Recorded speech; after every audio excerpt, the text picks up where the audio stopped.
Good morning, everybody. My name is Gregory. Now, before I begin, I'd like to tell you something.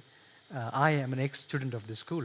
I graduated from here in 2005, yes, 21 years ago. And so out of nostalgia, yesterday I was walking through the corridors of my classes, and I met an old teacher. And he asked me, so what brings you to school? I said, sir, there's a TEDx event tomorrow. He said, oh, so you're doing the event. I said, no, sir, I am a speaker. And then immediately his jaw dropped. Because I knew back in the days he wouldn't give me the stage because we were famously notorious people. So thank you very much for having me here. It's a pleasure and it's an honor. And it's an unreal moment for me to be here today. I truly admire this and I have gratitude for this as long as I live.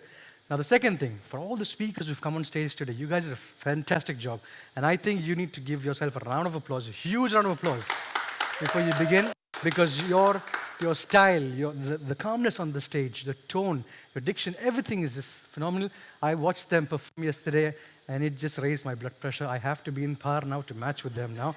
So that's what I'm going to try and do. And the purpose of this clapping activity is so when I finish, you can clap for me too, okay? Deal. So let's get to it. So raise your hands up if anyone in the room has ever fallen or failed at anything before, okay? Interesting, interesting. Now keep your hands raised up if anyone has come and told you, it's okay to fall, just get back up, right? Because that's what we've always been told. When you fall, you get back up. Hey, when you fall, just get back up. But today, I want to add something more to that. Okay, now here's something I know about a fall. It's not a possibility. It is almost a certainty. Okay, now you will fall at multiple stages in your life. You will fall as a student, as a teenager, as a young adult, in your careers, in your relationships. You will fall as a parent. You will fall as a son or a daughter while you take care of your parents, while your family is growing depending on you. At different stages, the shapes will differ, the weights may change, but the fall is certain. Now, think of it this way. Think of a product. Well, any product. It launches, it grows, it peaks, and then the product starts to decline. Now, you're familiar with this example. So the companies that succeed in this journey are not the ones that cling on to the old curve. They take their learnings, they take everything they can from the old curve, reinvent, redesign, and reimagine themselves to build a brand new curve. Okay? Now think of yourself as that product. You are the product. Your every fall is only the end of one curve, but the start of another beautiful curve. So the bounce is nothing but you taking your learnings from the old curve, reinventing, redesigning, reimagining yourself to the new curve. So, when you decide to get back up, no doubt, survival. But when you decide to bounce, that is growth. Now, recently, I was put into a holding cell in Dubai. It was 2 a.m. I had no mobile phone on me. It was cold benches, massive white walls. I could do nothing except wait till 8 a.m. until the office opened. Now, as they put me into my cell and closed the door behind me, my only thought in my mind was, God, what is my learning from this going to be? Now, that thought didn't come to me naturally. It took me years of falling to get there. That's exactly what I want to take you. So I have a beautiful story about a package of undergarments. Now, my father was in Liberia for a few years. He lived there because he couldn't come back to Dubai. And one day, on a Skype call, he asked me something. He said, Mone, can you send me some undergarments from Dubai? You know, that shop where we get it from usually? I have a friend transiting through Dubai to Liberia. Can you give it to him tomorrow? I said, sure thing, Dad. I will do just that. And I went out to get him what he asked me for. At that time, I had less than 400 dirhams with me. For most of you living here, you know that's our food, it's our fuel. It's everything between managing and not. But I went out and got him that. A few days later, he received the package. He opened the package, he felt the fabric. And then he called me on a call and he said, Mone, thank you so much for this. Now that call broke my heart.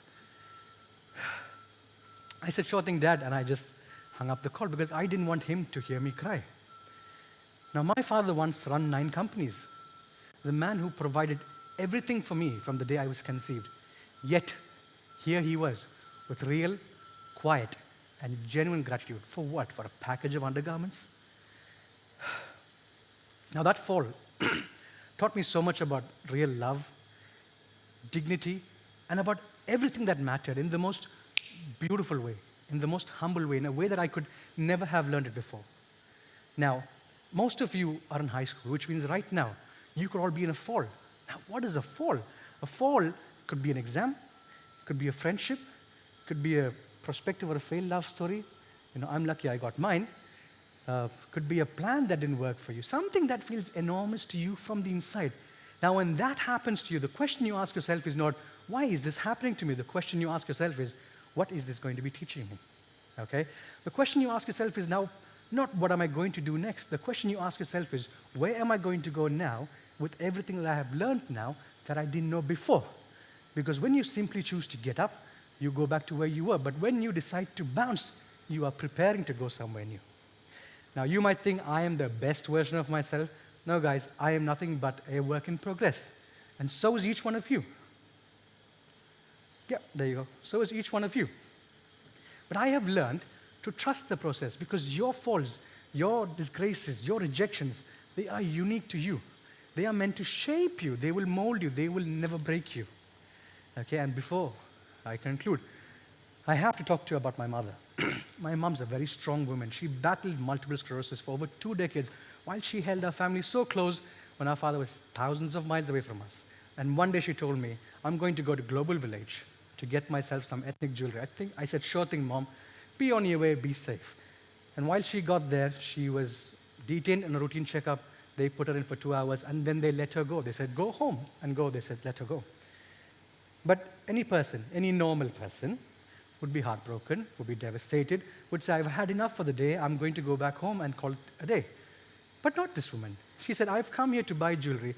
I'm going to Global Village to buy it, and then I will go home. So that's the woman I deal with on a daily basis. And the other impossible woman is my wife. She sits there. Okay? But recently my mom had a stroke, and words became difficult, and she had to start relearning everything from the beginning. If you had asked me, I would have said, Mom's gone back to factory resetting mode, which is the situation. My daughter sat with her. She taught her the names of fruits. My brother came down from the US, and he sat and taught her the things she already once knew.